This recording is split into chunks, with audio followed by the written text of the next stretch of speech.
Bienvenue sur Africa 24 dans cette nouvelle édition du Non-Stop Info. Au sommaire de l'actualité, la lutte contre le terrorisme au menu d'une conférence qui rassemble depuis ce lundi au Tchad des femmes députées de la zone G5 Sahel, une initiative de l'Union africaine et des Nations Unies. Les terroristes avaient détruit et incendié une partie du café plus d'un an après l'attaque terroriste qui avait fait une trentaine de victimes au Burkina Faso. Le café Cappuccino rouvre ses portes. Vers une amélioration des recettes pétrolières au Gabon. C'est en tout cas ce que prévoient les autorités qui tablent sur une hausse de 9% d'ici la fin de l'année.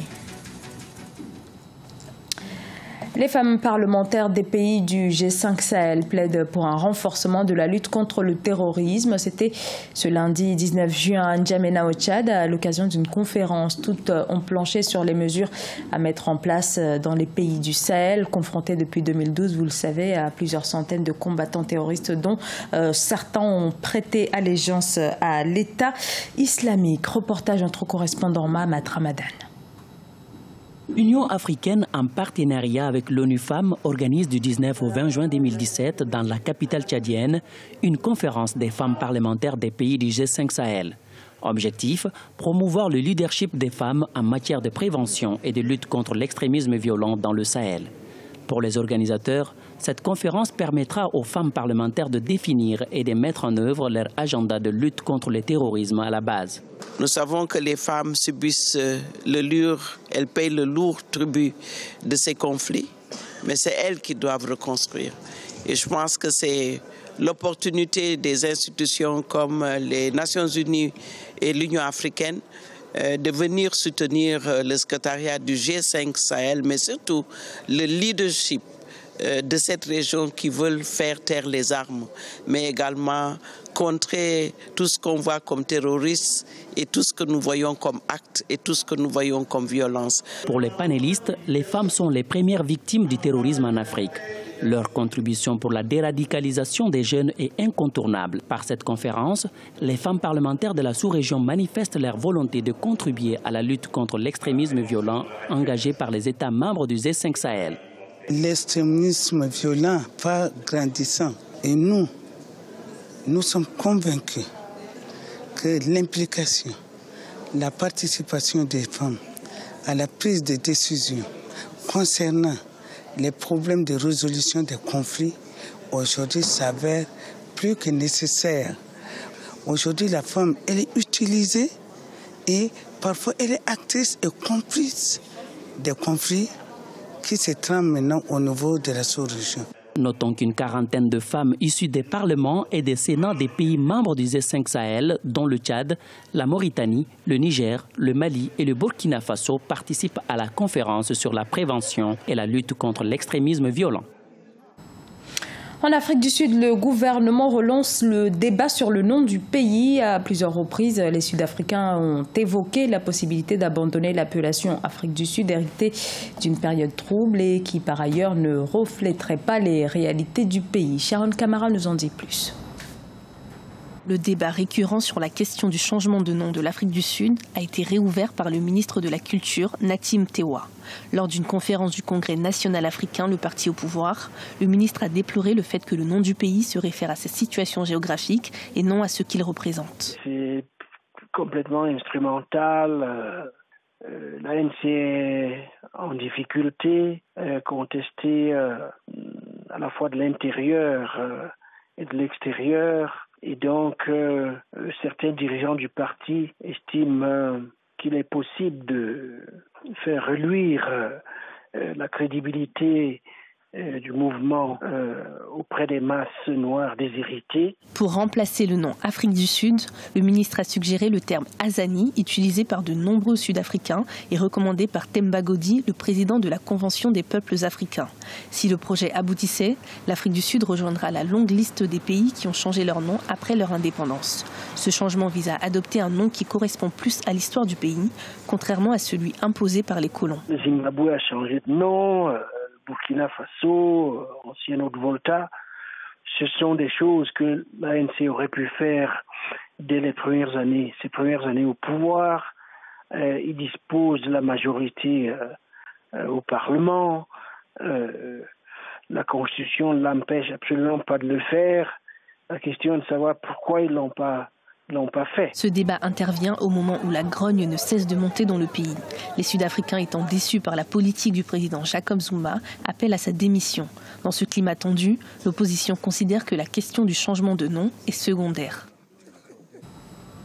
Le cappuccino reprend vie au Burkina Faso après le splendide hôtel et le bar Taxi Bros. C'est au tour du café Cappuccino de rouvrir ses portes. Les travaux de réhabilitation ont pris fin plus d'un an après l'attentat terroriste du 15 janvier 2016. Birama Saonera. Au Burkina Faso, le restaurant Cappuccino de Ouagadougou a rouvert ses portes le jeudi 15 juin 2017. Ces restaurants et l'hôtel Splendide avaient simultanément été attaqués en janvier 2016 par des militants d'Al-Qaïda au Maghreb islamique. Bilan, 32 morts et plus de 70 blessés. La réouverture du Cappuccino constitue, selon les observateurs, un signe de résistance face à l'extrémisme grandissant dans la région. Je me sens très bien en sécurité ici parce que, de toute façon, en aucun coin de la terre, on est en sécurité à 100%. Mais ici, je pense qu'on est vraiment en sécurité au regard des différentes mesures de sécurité qui ont été prises pour sécuriser l'endroit. Il y a 18 mois, les assaillants avaient attaqué le restaurant avec des tirs. Ils avaient également mis le feu à des voitures et des motos avant d'entrer dans l'hôtel Splendide en face. Dès là, ils ont tiré sur les passants dans la rue, y compris ceux qui essayaient de sortir du restaurant. Emmanuel Nikiema est un serveur du Cappuccino. Il se souvient du jour de l'attaque. Je ne savais pas ce qui se passait. Ça faisait des boum, boum, boum, boum. Jusqu'à après, ça s'est calmé. Il n'y avait plus de bruit, mais dehors, ça tirait toujours. Après, ils sont rentrés dans la salle. Mais heureusement pour nous, ils ne savaient pas que les toilettes, ils pouvaient y trouver des gens là-bas. Voilà. On était obligés de notre sang-froid de même pas faire du bruit. Même nos téléphones ont été éteints. C'était la première attaque de ce genre dans le pays. Depuis lors, le Burkina Faso a été frappé par plusieurs attaques près de sa frontière nord avec le Mali. Pour les responsables du restaurant, la réouverture du Cappuccino permet de rendre hommage aux victimes de l'attaque djihadiste, mais aussi de montrer qu'il n'y a pas de place à la peur.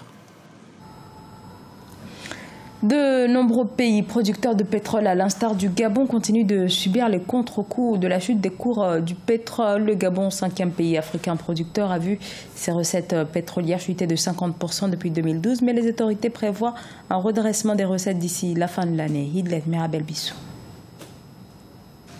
Hausse prévisionnelle des recettes pétrolières en 2017 à 520 milliards de francs CFA au Gabon. Pourtant, dans la loi des finances adoptée en décembre 2016 et promulguée le 6 janvier 2017, les recettes de cette matière première étaient à 478,3 milliards de francs CFA. Au Parlement, le 14 juin 2017, le collectif budgétaire a annoncé une augmentation prévisionnelle en partie expliquée par la hausse du prix du baril de pétrole sur le marché international. Des économies africaines, notamment celles du sud du Sahara, en règle générale, c'est qu'elles tirent l'essentiel de leurs revenus de la vente de matières premières.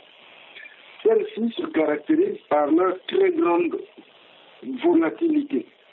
À partir de ce moment-là, il est normal que ce pays procède à des lois au vote de lois de finances rectificatives. Que l'on procède à des lois de finances rectificatives pose le problème de la qualité des prévisions. A-t-on des modèles qui nous permettent de prendre en compte cette très grande volatilité? Si les prévisions annoncées se concrétisent, le Gabon enregistrera une progression de 42 milliards de francs CFA, soit une hausse de 9% des recettes pétrolières en 2017. Pourtant, le secteur pétrolier gabonais connaît des troubles ces derniers mois, avec notamment des grèves et des mouvements d'humeur. Le secteur pétrolier au Gabon est un tout petit peu hésitant. C'est-à-dire qu'en dépit des hausses prévisionnelles des recettes budgétaires et même en dépit de hausse du cours du baril sur les marchés internationaux, sur le plan local, on observe plusieurs difficultés, notamment les licenciements, les restrictions d'effectifs. En 2016, un effondrement de l'impôt sur les sociétés pétrolières à 1 milliard de francs CFA a été observé contre 43,3 milliards de francs CFA en 2015. Les recettes pétrolières se composent dans la loi des finances rectificatives d'impôt sur les sociétés, de la redevance pétrolière et des autres recettes estimées à 280,2 milliards de francs CFA qui affichent en 2017 une hausse de 56,1 milliards de francs CFA. Ce journal a été réalisé par l'ensemble de la rédaction. Merci à vous de l'avoir suivi. Dans un instant, une nouvelle édition de l'actualité sur Africa 24.